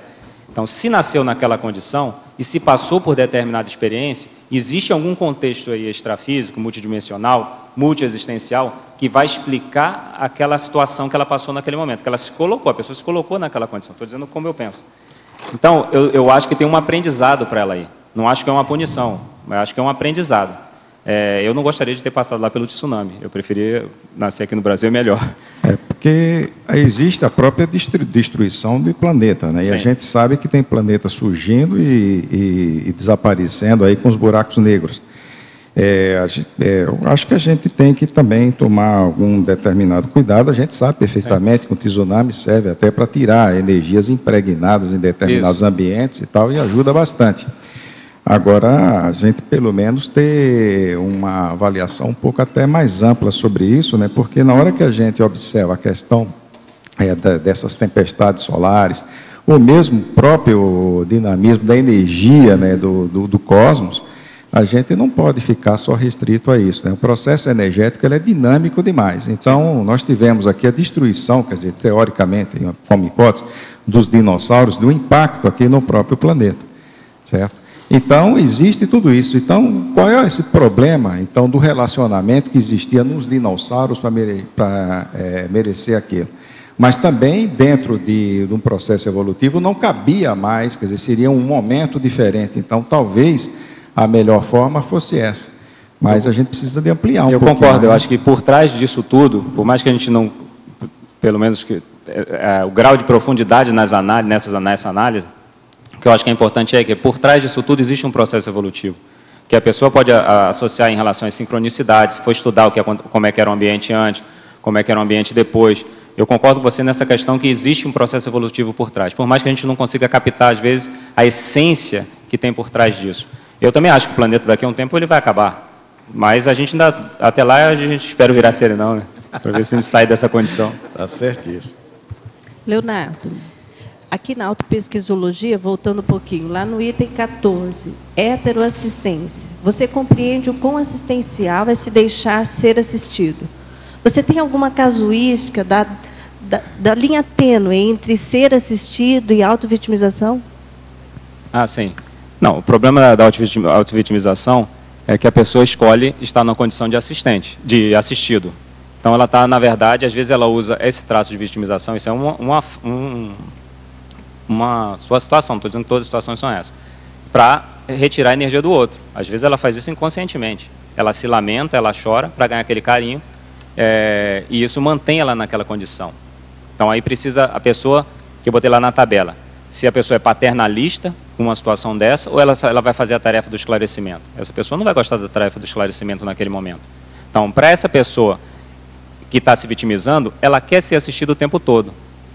Então, não é nesse caso do que eu estou colocando isso. Eu estou colocando essa questão de se deixar ser assistido, quando a pessoa tem, por exemplo, um traço de arrogância, quando ela tem, por exemplo, uma síndrome do pedestal, que meu padrasto chama. Então, a pessoa se coloca numa condição que ela está lá no topo, quem assiste ela? Ninguém, porque está todo mundo errado, ela sempre vê alguma coisa negativa ou errada em relação àquela pessoa que está falando alguma coisa. Então, nesse sentido, é importante se deixar ser assistido? Sim. A pessoa, ninguém está perfeito aqui nesse planeta. Ninguém pode estar numa condição dessa e achar que está sempre certo. Então, se a pessoa acha que está sempre certo, o nível de compreensão dela é baixo. Então, a gente erra muito ainda. Nas nossas reflexões, a gente ainda erra muito. E a gente precisa aprender a se deixar ser assistido. Por isso que eu botei lá na fatologia, a ausência da arrogância. Então, a ausência dessa síndrome do pedestal, ou da girafa, como algumas pessoas gostam de colocar. Então, se a gente se coloca lá em cima, a gente impede de ser assistido. Como é que o amparador chega para assistir a gente? Estou sentado no topo da montanha, só olho para baixo. Então, o amparador não dá, a gente não abre espaço. Às vezes ele vai atuar numa pessoa que está próxima da gente para ajudar a gente a ficar atento a um aspecto que a gente precisa trabalhar. Não tem esse espaço, porque a gente sempre está olhando para o outro de cima. Então, isso atrapalha muito. Então, é importante, nesses casos, a pessoa entender que é uma interassistência. Existe uma interdependência. E aí ela vai trabalhar para se permitir ser assistida. Leonardo, aqui. Dentro do processo aí do seu tema, da compreensão interassistencial, como que você vê essa relação do erro e do acerto? Por exemplo, aqui, na autopesquisologia, você coloca ali no número 11, a cosmoética, você já respondeu isso aí, né? Você fala apenas o necessário, carrega nas tintas. E lá no 18, tem, então, a questão do ritmo. Você prefere um marasmo evolutivo ou aceleração evolutiva? Então, assim, como que fica a questão do processo evolutivo, considerando o erro dentro deste processo? Assim, eu quero entender melhor isso aí, porque eu não vou saber tudo, eu vou ter que errar para aprender alguma coisa. Eu vou ter que me expor, eu vou errar nas tintas, sim, eu vou carregar nas tintas. Então, dentro desse aspecto, assim, como que você vê essa compreensibilidade interassistencial? Então, a ideia do erro aí é a gente usar o erro para aprender. Então, Se a gente erra e continua errando, cai na mesma pedra 10 vezes, 20 vezes, 1000 vezes, a gente está perdendo a oportunidade de ficar lúcido para alguma coisa. A questão do erro é, vamos errar? Vamos errar. Não vamos ficar dramatizando o erro. A gente pode ficar dramatizando o erro e se culpando, não vai levar a lugar nenhum. Aliás, vai levar você a ficar parado, vai ficar estagnado. Então, vamos usar o erro, que eu penso, da seguinte forma. Errei. Então, a partir desse erro, o que eu posso aprender com isso, para não repetir ele novamente? Porque, às vezes, até a gente visita a situação de novo. Né? Então, é aquela condição de incompreensibilidade, quando a gente pensa, errei, não pago, nego enquanto puder, ou a questão de compreensibilidade. Errei, não nego, pago quando puder. Então, ficou lúcido, o que você pode fazer para limpar ou para reconciliar em determinada situação? Seja com você mesmo ou com o outro. É isso que a gente tem que pensar. Então, vamos usar o erro de forma positiva, traforista. Errei, ok. O que eu posso fazer para limpar isso? É como eu penso na questão do erro. Aquela condição da pessoa ficar parada, não acelerar o seu ritmo evolutivo de medo de errar, e aí ela perde o momento dela evolutivo, como é que... tá, entendi. Entendeu? Assim, entendi. Dela ter medo de errar, e nessa condição dela, nesse processo de não errar nunca, ela pode estar diminuindo o seu ritmo. A pessoa que, na minha leitura, está com medo de errar, esse medo vai acontecer, é natural. É importante que a pessoa enfrente isso, porque ela tem que entender, se ela vai enfrentando os medos e os erros que vão acontecer, ela vai aprender mais rápido. Então, é necessário se expor? É necessário se expor. Eu acho que todo mundo deveria escrever um verbete. Eu acho que é super saudável. Porque vai gerar uma pressão? Vai gerar uma pressão. A questão é se a gente dramatiza isso ou se a gente enfrenta aquela pressão da melhor forma possível. Às vezes vai sair torto, às vezes vai ficar vermelho, às vezes vai gaguejar, ok, faz parte do serviço. Mas a gente precisa se colocar em situações de estresse positivo. Ou seja, gerar crises de crescimento positivo. A quarta linha da fatologia, a criatividade ampliando as possibilidades interassistenciais. Você pode dar um exemplo aí da sua atuação nesse sentido? Eu comentei anteriormente já hoje, a ideia da criatividade aí é a gente pensar o seguinte, eu quero fazer assistência, ou eu quero compreender o outro. O que eu posso fazer, ou de que formas eu posso atuar numa determinada interação, ou numa determinada troca interassistencial. Quais são as N possibilidades de atuação a favor de ajudar aquela consciência que está à sua frente, ou aquele grupo que você está inserido. Então, é a questão de convidar a pessoa para comer uma pizza e bater um papo. O que vai ajudar aquela pessoa? A pessoa, às vezes, é muito rígida, não se permite lazer. Como que você pode mostrar para a pessoa que existe lazer saudável? Então, é a questão que eu falei anteriormente, de dar um mimo energético, um livro, que vai ajudar a pessoa a refletir, ou convidar a pessoa para um filme, ou convidar a pessoa para interagir com um grupo de outras pessoas que vão acolher ela de uma forma mais saudável. O que pode ajudar aquela consciência? É um abraço que você precisa dar para ela sempre que encontrar? Às vezes é necessário. Até que a pessoa acorde para aquele processo. Então, qual é a melhor forma de ser criativo nas assistências que a gente está fazendo? Porque se a gente está investindo em compreender o outro, essa possibilidade de criatividade ela vai ampliar. Por quê? Se a sua intencionalidade é saudável, o amparador vai estar ali dando insight e vai estar ajudando a você entender como pode puxar aquela consciência para uma condição de lucidez maior ou de reflexão.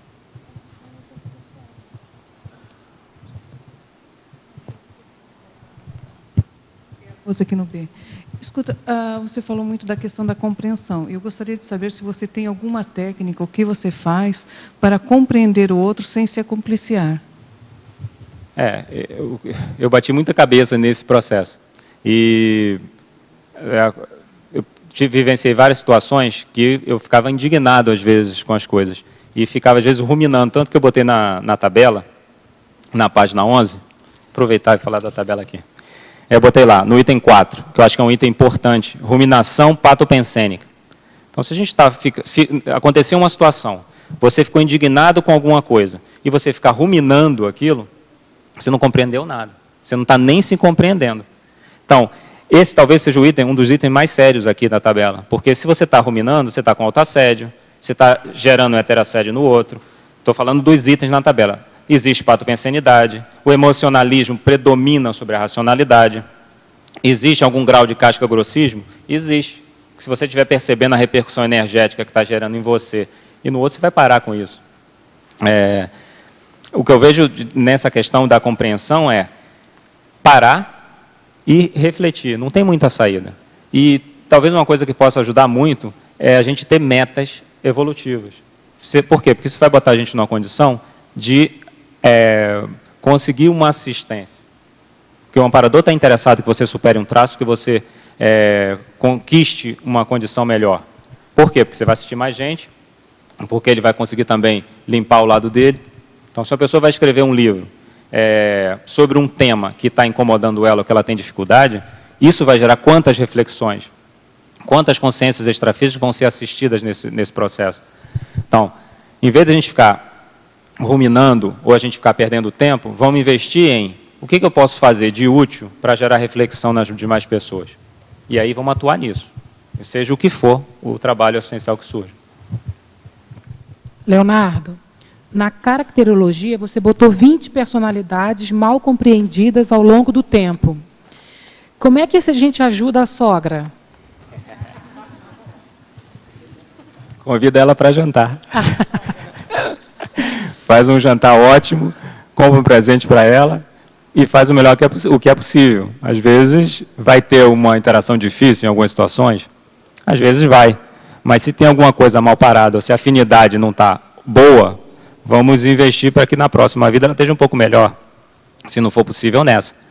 Então é aquela história da gente ir limpando as interações para que a gente possa ter afinidades no futuro. Quem sabe a sogra um dia não vai ser uma dupla no futuro, em outra vida. E os religiosos? Porque você colocou 20 itens, né? Desculpa, eu não entendi.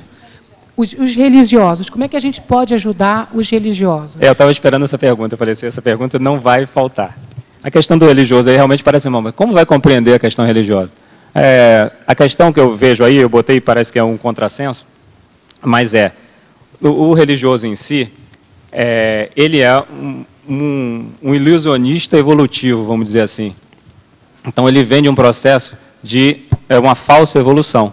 Então é necessário compreender essa atuação imatura, eu botei mais por esse aspecto de imaturidade, de estar representando um conjunto de pensamentos, a meu modo de ver, relativamente ou bastante limitado, e isso está comprometendo as pessoas, porque gera culpa, porque gera repressão.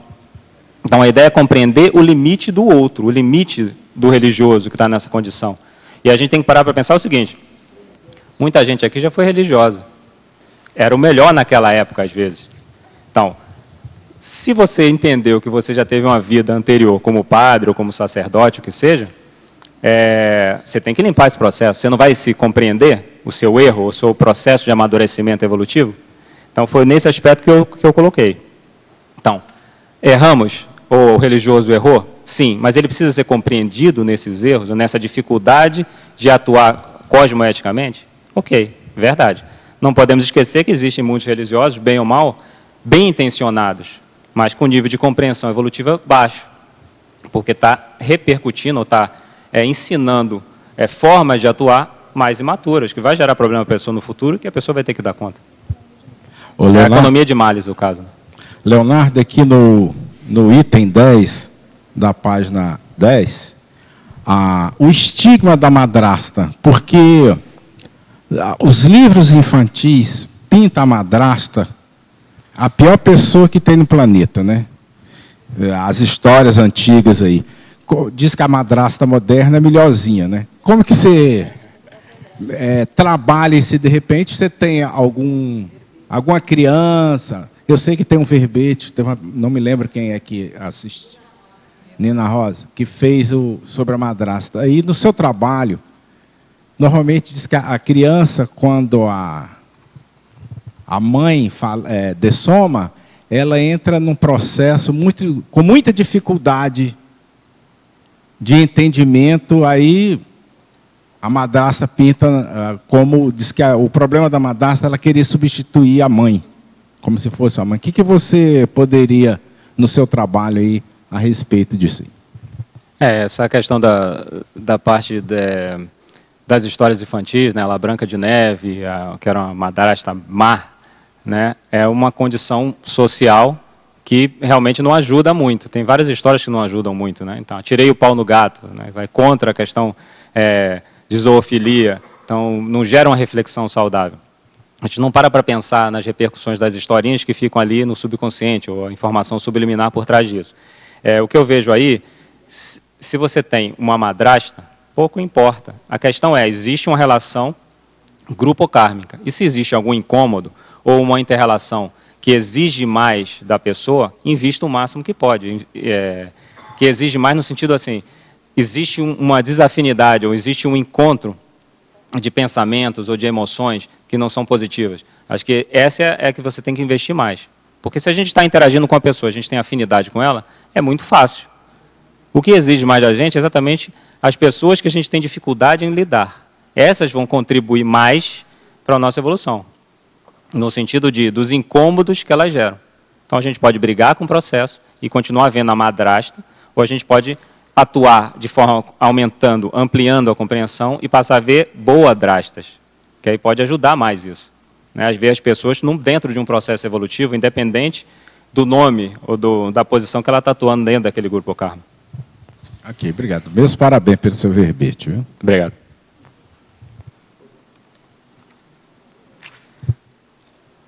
Já que estamos em silêncio, a gente tem mais 3 minutinhos, tem na página 12, eu botei uma pergunta que eu acho interessante, eu considero a pergunta 6, que a Ângela perguntou, bem importante, e eu considero 2 perguntas importantes. A 9, que é do complexo, você compreende a importância e as repercussões de ser completista nessa vida, perante si próprio, perante os amigos evolutivos e perante os desafetos multiexistenciais?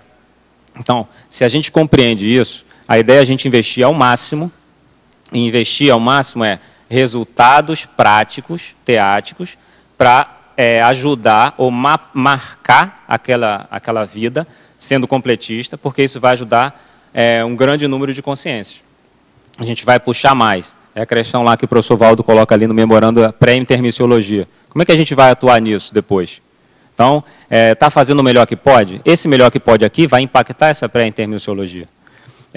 E na pergunta 13, exemplarismo, eu botei essa pergunta aí com a ideia de chamar a atenção.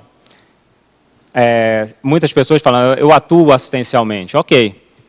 Quais são os fatos disso? Dentro do contexto egocármico, existe um crescimento no último ano, por exemplo? Dentro do contexto do grupo kármico, existe alguém que você guarda a mágoa da pessoa ainda? Ou que fizeram um desconforto em você? E dentro do contexto policármico, que atuações práticas a pessoa tem, ou ela atua, que favorece esse exemplarismo? Né? Porque esse automapeamento das atuações dentro de cada grupo vai identificar o que é que a gente precisa melhorar. Então, precisamos melhorar. Estamos em subnível, talvez. Então, vamos investir ao máximo para sair dessa condição de maturidade. Leonardo, na mesma página, aí, a 12, você coloca o item 20, ver pons. Você hoje, diante das verdades relativas de ponta existentes, ainda não digere as infantilidades evolutivas de alguém do grupo karma. Como que você trata isso no seu dia a dia? Você considera que já superou tudo isso aí muito bem? Como é que é? Não, ainda não superei isso tudo muito bem. Mas, assim, o que eu acabei de falar no comentário anterior, quais são os resultados disso? Então, por exemplo, pegando meu grupo karma, as minhas relações com o pai, com mãe, com o irmão, tá bem resolvida dentro da minha leitura. E aí cada um tem que avaliar cada relação sua dentro daquele grupo karma. Pouco importa se ele é familiar ou se ele é do trabalho. Exemplo, às vezes a gente tem que revisitar ou reestudar essas relações. Durante muito tempo eu achei que tinha limpado tudo. Estou limpo com meu pai. Não preciso mais na próxima, não preciso vir com ele, está tudo certo.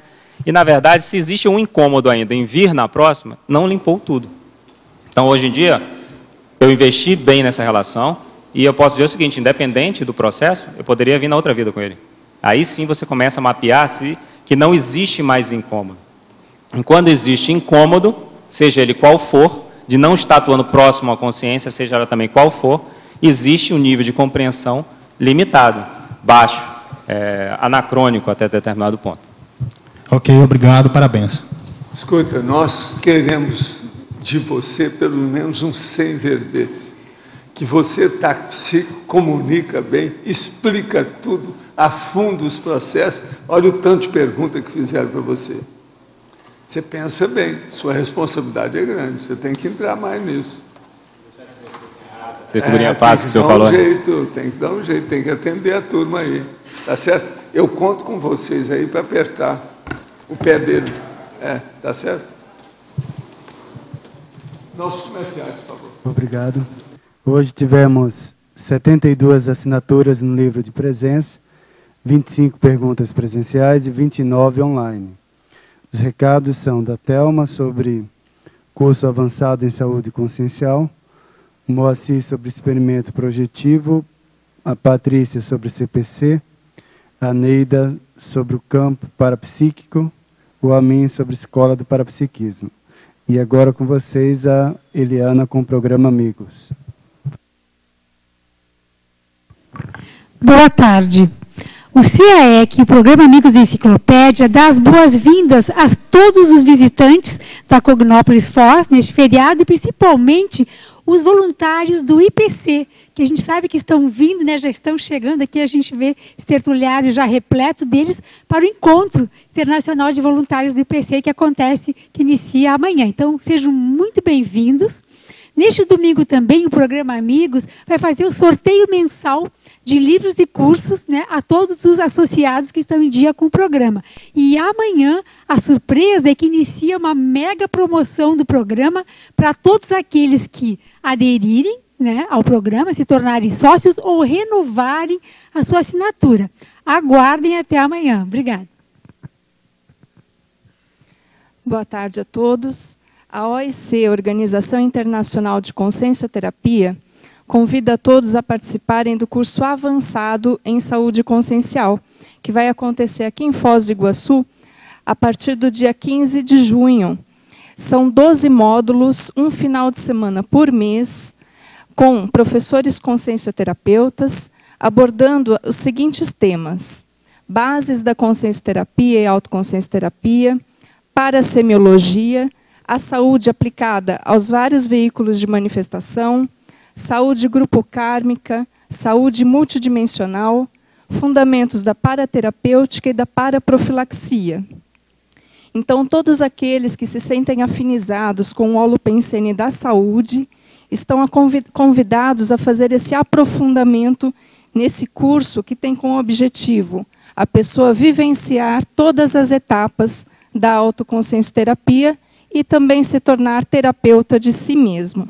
Mais informações temos no site da OIC, no www.oic.org.br ou no telefone 45 30 25 1404. Obrigada. Boa tarde a todos. Estou aqui em nome do CAEC para divulgar aí um evento que vai haver sobre técnicas projetivas em prol da construção do Laboratório das Dinâmicas. Este evento conta com 6 EPICONs, cada um vai administrar uma técnica projetiva a partir do dia de amanhã, dia 30 de maio, até 4 de junho. São vários EPICONs com técnicas específicas para cada um e contamos também com a colaboração aí de todos. Quem houver interesse pode ligar para o telefone 3525-2652 ou então o e-mail caec@caec.org. É uma oportunidade também de fazer aí um rapport com os EPICONs, com o CAEC, à distância. Esse evento pode ser feito à distância ou também aqui no CAEC em loco, né? E quem também não puder, não tiver oportunidade de fazer os experimentos, pode também contribuir. É só ligar para o CAEC e pegar o número da conta para depósito. Obrigado a todos. Boa tarde a todos. O IPC convida os moradores de Foz para fazer o curso CPC, é o curso de Projeciologia e Conscienciologia. É um curso que tem duração de 4 meses, então ele é um pouco extenso, mas é uma oportunidade muito boa para a gente fazer as nossas reciclagens com fundamentação teórica. São 2 aulas semanais, vai acontecer às terças e às sextas, de 19h30 às 22 horas. São 32 aulas teórico-práticas, mais 2 laboratórios, um laboratório de técnicas energéticas e um laboratório de ProExis. Vai ter mais 2 aulas vídeos e um aprofundamento temático. Os interessados podem procurar a gente aqui na Tertúlia, ou no IPC, ou pelo telefone 2102-1448. Muito obrigado pela atenção. Boa tarde a todos. A PREIC Ectolab, Associação Internacional de Pesquisa Laboratorial em Ectoplasmia para Cirurgia, convida você, pesquisador, interessado em qualificar a sua interassistência e também sistematizar a sua metodologia de pesquisa, a participar do curso Campo Parapesquisístico Interassistencial, que vai ser realizado nos dias 15 e 16 de junho próximo, sob a coordenação do professor Epicom Hernandes Leite. O curso vai ter o seguinte cronograma.